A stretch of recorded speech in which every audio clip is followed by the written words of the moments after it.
ও, আপনি এসে গেছেন। আজ বুঝলেন গপ্পওয়ালায় আপনার জন্য কোনো গল্প থাকছে না, কোনো কল্পনা থাকছে না। আজ গপ্পওয়ালায় আপনার জন্য থাকছে এক জবানবন্দি। কিছুদিন আগে আমি একটি জবানবন্দি খুঁজে পেয়েছি। কোথা থেকে খুঁজে পেয়েছি বা জবানবন্দিটা যার সে এখন কোথায়, বা তার অস্তিত্ব এখনও আদেও পৃথিবীতে আছে কিনা, তার উত্তর আমি আপনাকে দেব না। শুধু বলে রাখব সেই বিখ্যাত লাইনটা, এই পৃথিবী ও স্বর্গে এমন অনেক কিছুই ঘটে হে হরেশীয়, যার উত্তর তোমার দর্শন কল্পনাও করতে পারবে না। তাহলে আর দেরি না করে শুনে নেওয়া যাক সেই জবানবন্দি।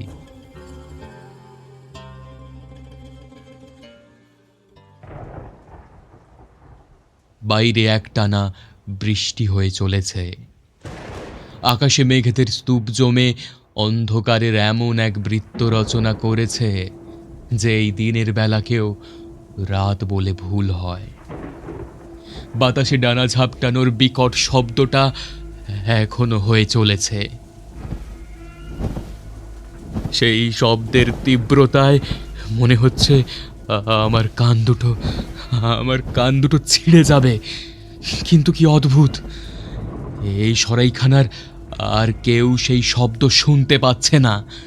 হে ঈশ্বর, এরা কি কানে কালা হয়ে গেল?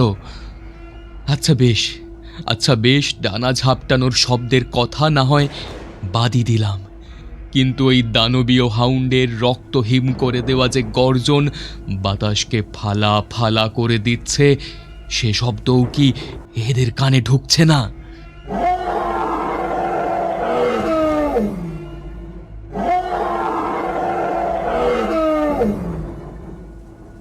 আমি প্রথমে সরাইখানার মালিকের কাছে ছুটে গিয়ে জিজ্ঞেস করেছিলাম, আচ্ছা আচ্ছা আপনি কোনো হাউন্ডের ডাক শুনতে পাচ্ছেন? তাতে সে বিস্মিতভাবে বলেছিল, হাউন্ডের ডাক? কই না তো, কোনো হাউন্ডের ডাক তো শুনতে পাচ্ছি না। কেন বলুন তো? তারপরও ওই সরাইখানার আরও বেশ কয়েকজনকে আমি জিজ্ঞেস করেছি একই প্রশ্ন, কিন্তু প্রতিবারই নিরাশ হয়েছি। তারা কেউ কিচ্ছু শোনেনি। এরা সবাই কি কানে তুলো গুঁজে আছে, নাকি নাকি আমি পাগল হয়ে যাচ্ছি, নাকি সবটাই একটা দীর্ঘ দুঃস্বপ্ন? হয়তো এটাকে একটা দুঃস্বপ্ন ভেবে নিজেকে ভোলাতে পারতাম, কিন্তু গত কয়েকদিনে যা যা ঘটে গেছে তাতে আর নিজেকে ফাঁকি দেওয়ার কোনো পথই নেই। কোন বিভৎস শক্তির কবলে পড়ে সেন্ট জনের শরীরটা একটা দলা পাকানো মাংসের স্তূপে পরিণত হয়েছিল তা এখন আমি জানি। আর আর এখন আমার পালা। জানি জানি আত্মহত্যা মহাপাপ, কিন্তু কিন্তু মৃত্যুর ওই বিভৎস রূপ প্রত্যক্ষ করার চেয়ে আত্মহত্যাই শ্রেয়। আমার পকেটে সব সময় থাকা প্রাইভেট রিভলভার বের করলাম। আমি অনুভব করতে পারছি অন্ধকার জগতের কোনো এক অন্তহীন সুড়ঙ্গ বেয়ে আমার মৃত্যুদূত সবেগে ধেয়ে আসছে আমার দিকে। তবে তবে সে আমার কাছে পৌঁছনোর আগেই রিভলভারের এক গুলিতে আমাকে নিজের মাথার খুলি উড়িয়ে দিতে হবে।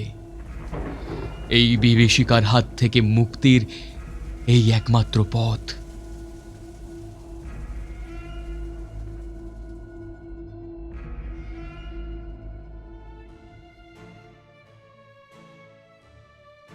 এসবের সূত্রপাত ঘটেছিল আমাদেরই এক বিকৃত শখের হাত ধরে।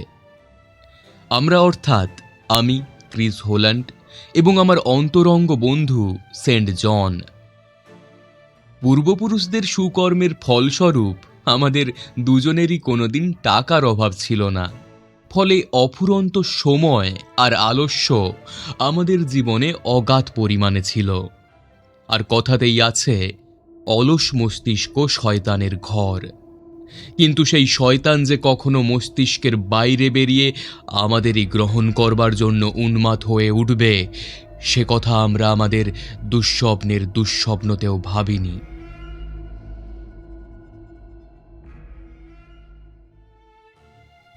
প্রতিদিনের একঘেয়ে সাদামাটা জীবনে বড্ড হাঁপিয়ে উঠেছিলাম আমরা।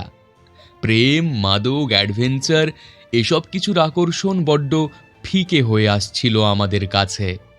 বিরিয়ানিকেও ডাল ভাত মনে হওয়ার অবস্থা আর কি। এই একঘেয়েমি থেকে বাঁচতে তাই আমি আর সেন্ট জন মিলে নান্দনিক ঘরানা আর বিচিত্র সব শিল্পশৈলীর রহস্য উদ্ধারে মেতে উঠলাম। আমরা প্রতীকীবাদের রহস্যময় জগৎ থেকে শুরু করে প্রাক রাফিলীয়দের উচ্ছ্বাস, এমনকি ব্যভিচারবাদীদের নিরানন্দ শিল্পকলাও চষে ফেললাম। কিন্তু সেই শিল্পের বাইরের চাকচিক্যতে আমাদের মন ভরল না। আমরা তৃপ্তির খোঁজে তখন ডুব দিলাম শিল্পের নারকীয় পাতাল লোকে। কিন্তু সেখানেও আমাদের মন স্থিত হলো না। বোদেলিওর আর হাইসম্যান্সের সৃষ্টির প্রতিও আমাদের মোহ অচিরেই কেটে গেল। শেষে আরও তীব্র উত্তেজনার তাগিদে শুরু হলো এক নতুন উন্মাদনা, সশরীরে অশরীরী অলৌকিকতা লাভের নেশা। আর এই অদম্য বাসনার তাড়নায় আমরা এমন এক কাজে হাত দিলাম যার কথা জীবনের এই শেষ মুহূর্তে দাঁড়িয়ে বলতেও আমার মাথা লজ্জায় নত হয়ে যাচ্ছে। সেই কাজের নাম লাশ চুরি।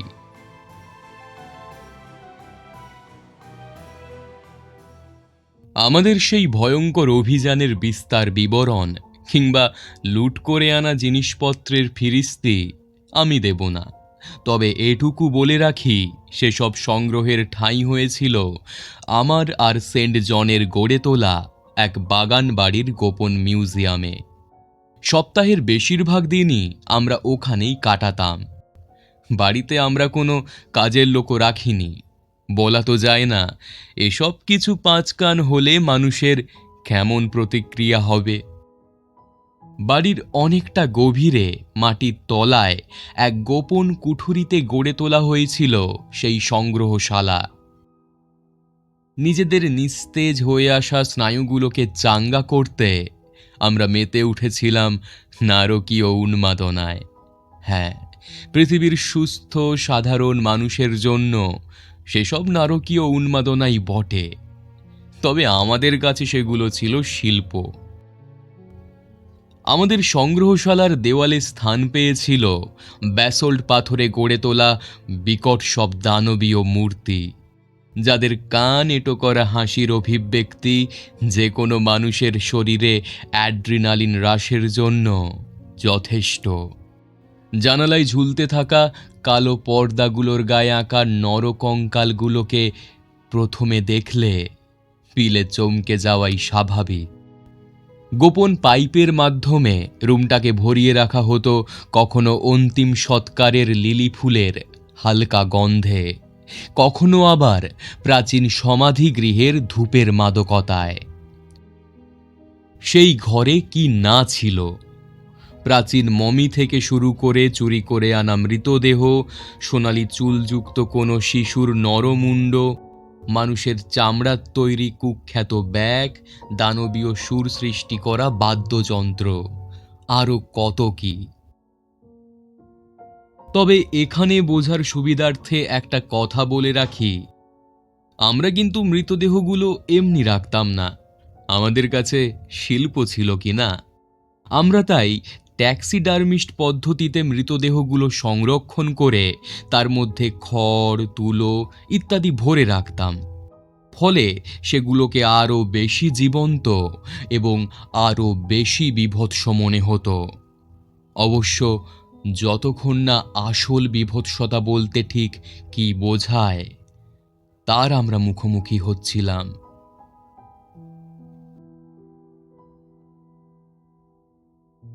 লাশ চুরির বিষয়ে আমাদের সঙ্গে সাধারণ চোরের একটা পার্থক্য ছিল।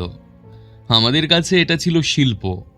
আবহাওয়া, পরিবেশ, চাঁদের আলো ইত্যাদি মনের মতো হলে তবেই আমরা অভিযানে নামতাম।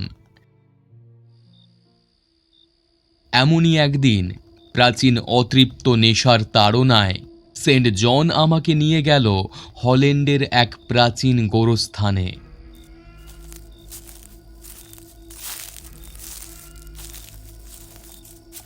লোকমুখে শোনা যায় সেখানে 25 বছর ধরে শুয়ে আছেন এমন এক ব্যক্তি, যিনি নিজে এককালে লাশ চুরি করে নানা রকম তন্ত্র সাধনা করতেন। এমনও শোনা যায় তিনি নাকি নিজের সমস্ত শক্তি এক কবচের মধ্যে বন্দি করে রেখেছিলেন তার মৃত্যুর আগে। সে কবচও নাকি তার সঙ্গে ওই কফিনেই শায়িত আছে। যদি কোনোদিন কোনো মূর্খ সেই কফিন খুলে তাকে মুক্ত করে, তবে সেই ব্যক্তির জীবনী শক্তিতে আবারও পুনর্জীবন লাভ করবেন সেই জাদুকর।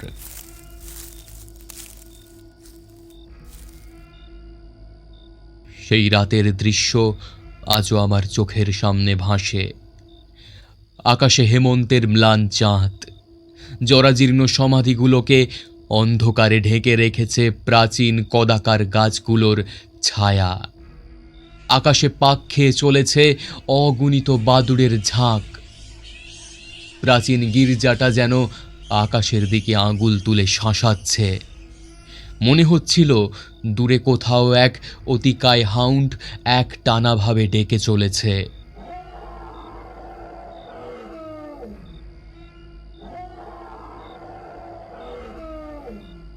আমি টর্চ ধরে দাঁড়িয়ে রইলাম। সেন্ট জনের একের পর এক কোদালের বাড়ি গিয়ে পড়তে শুরু করলো সেই 25 বছরের অভিশপ্ত কবরের ওপর। একটা সময় পর কবরের ওপরের পাথর আলগা হয়ে নিচের সেই প্রাচীন অভিশপ্ত কফিনটি বেরিয়ে পড়ল। দুজনে মিলে টেনে হিঁচড়ে সেটাকে ওপরে তুলে আনলাম। তবে কফিনের ঢাকনা খুলতেই আমাদের প্রথম চমকটা লাগলো। এত বছরের পুরনো অথচ কঙ্কালটা বিন্দুমাত্র ক্ষতিগ্রস্ত হয়নি। সেন্ট জন কৌতুকের সুরে বলল, বুঝলে ক্রিস, মালটা মনে হয় বেঁচে থাকতে অনেকের মুন্ডু চিবিয়ে খেয়েছে, তাই কঙ্কালটা এত বছর পরও টিকে আছে। আমি কোনো প্রত্যুত্তর করলাম না। কঙ্কালের পাশেই ছিল একটা সবজেটে কবচ। তার ওপর অসাধারণ কারুকার্যে ফুটিয়ে তোলা হয়েছে এক ডানাওয়ালা হাউন্ডের প্রতিকৃতি। কবচটা প্রথম দর্শনেই আমার আর সেন্ট জনের খুব পছন্দ হয়ে গেল। সেই প্রথম আমরা কোনো লাশ চুরি করলাম না, কেবল কবচটা পকেটস্থ করেই কবরকে আবার আগের অবস্থায় ফিরিয়ে দিয়ে আমরা বেরিয়ে পড়লাম। পরে ইংল্যান্ডে ফিরে কবচের গায়ের লিপিগুলো উদ্ধার করে বুঝলাম ওটা আসলে কি। উন্মাদ আরব আব্দুল আলহাজাদের নিষিদ্ধ নেক্রোনমিকন বইতে এই কবচটির উল্লেখ আছে। এটি মধ্য এশিয়ার এক ভয়ঙ্কর সভ্যজী ও তন্ত্রসাধক সম্প্রদায়ের প্রতীক। এটা বুঝতে পেরেই আমি সেন্ট জনকে বলেছিলাম, জন, এই কবচটা ভালো নয়, চলো যেখানের জিনিস সেখানে ফিরিয়ে দিয়ে আসি। এই কবচটা অভিশপ্ত। কিন্তু ও আমার কোনো কথাই শোনেনি। ও বলেছিল, তুমি কি পাগল হয়েছ ক্রিস?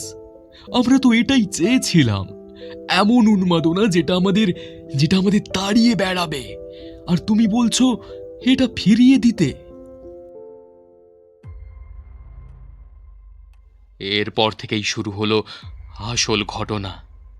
গভীর রাতে মনে হতো কেউ যেন কাচের জানালার বাইরে মুখ সেঁটে এক দৃষ্টিতে তাকিয়ে আছে আমাদেরই দিকে। দরজার বাইর থেকে শুনতে পেতাম কেউ যেন এক টানা আঁচড় কেটে চলেছে। কখনো মনে হতো ছাদের ওপর বিশাল ডানাওয়ালা কোনো জীব ডানা ঝাপটাচ্ছে। যে উন্মাদনার নেশায় আমরা মেতে উঠেছিলাম তা যে এতটা বীভৎস, এতটা প্রাচীন হতে পারে তা আমরা কখনোই আশা করিনি। যে জন এতদিন সাহসী হওয়ার ভান করছিল, এবার সেও যেন কেমন গুটিয়ে যেতে লাগলো। আমরা ঠিক করলাম এ বাড়ি আমরা ছেড়ে দেব, আর তার সঙ্গেই এই অভিশপ্ত কবচও ফেলে যাব এখানে।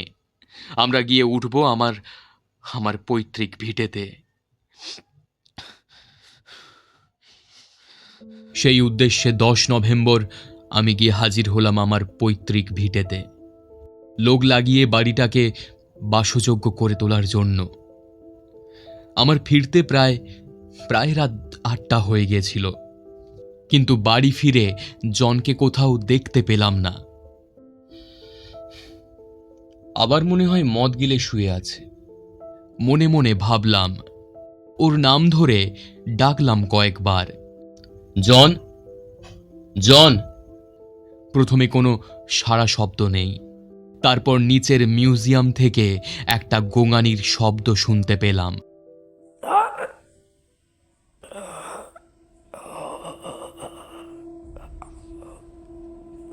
তড়িঘড়ি সেখানে গিয়ে যা দেখলাম তার জন্য আমি মোটেও প্রস্তুত ছিলাম না।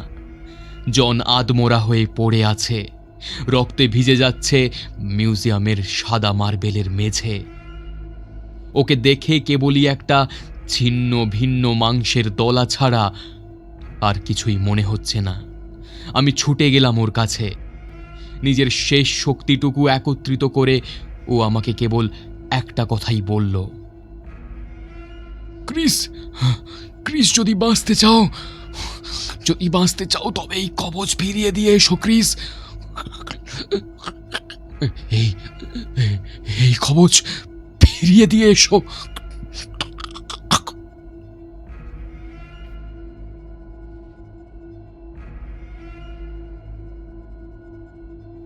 আজ 12ই নভেম্বর।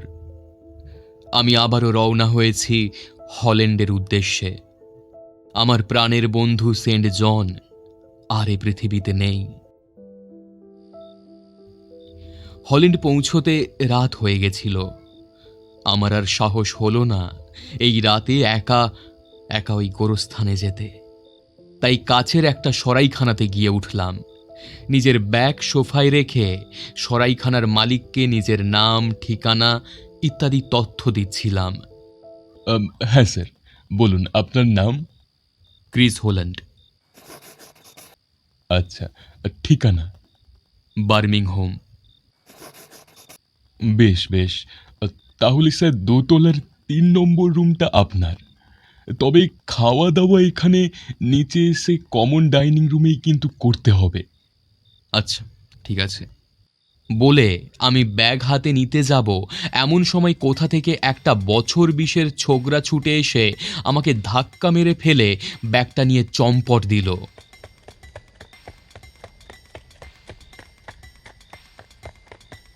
ওই ব্যাগটার মধ্যে ছিল সেই অভিশপ্ত কবচটা। সরাইখানার মালিক রে রে করে উঠলেন। কিছু কর্মচারী তাকে ধরতে গেল বটে, কিন্তু ততক্ষণে সে অন্ধকারে গা ঢাকা দিয়েছে। আমি হতভম্ব হয়ে দাঁড়িয়ে আছি। যদিও মানিব্যাগ আমার পকেটেই ছিল, তাই খুব একটা অসুবিধে হওয়ার কথা নয়, কিন্তু ওই কবচটা। এমন সময় সরাইখানার মালিক আমার পাশে এসে বললেন, ওর নাম স্যার মারিও, পাশের বস্তিতেই থাকে।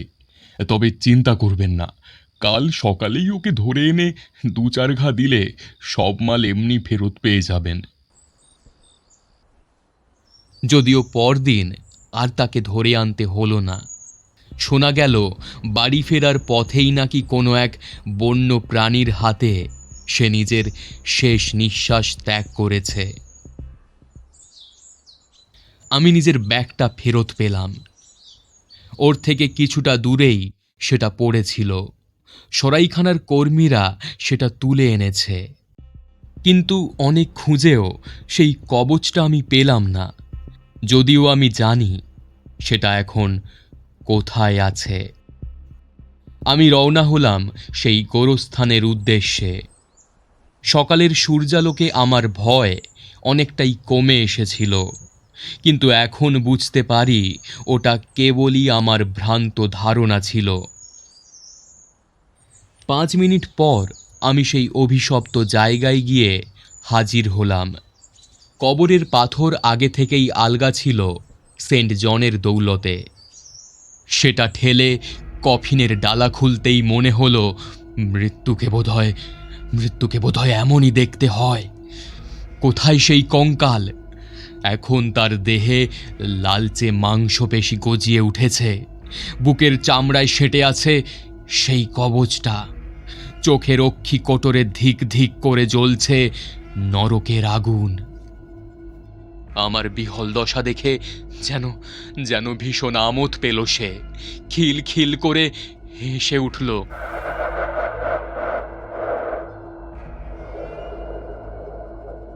আমার হাত পা অসাড় হয়ে আসছে। জানি এই মুহূর্তে দৌড়ে পালানোই আমার একমাত্র কর্তব্য, কিন্তু আমার পাগুলো যেন গোরস্থানের ঘাসগুলো আষ্টে পৃষ্ঠে ধরে রেখেছে। তাও নিজের সর্বশক্তি একত্রিত করে আমি দৌড় লাগালাম। আকাশে মেঘ জমে বর্ষা নেমেছে। পেছন থেকে ভেসে আসছে সেই বিকৃত হাসি আর একটা দানবীয় হাউন্ডের গর্জন।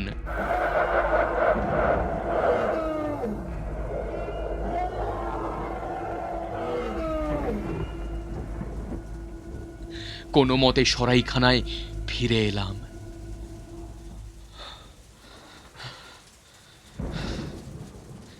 তার পরের অংশ শুরুতেই বলেছি। এখন আমার দরজার বাইরে একটানা নখের আঁচড়ের শব্দ হয়ে চলেছে। জানি এই শব্দ আর কেউ শুনতে পাচ্ছে না। আমি রিভলভারটা চেপে ধরলাম আমার মাথায়।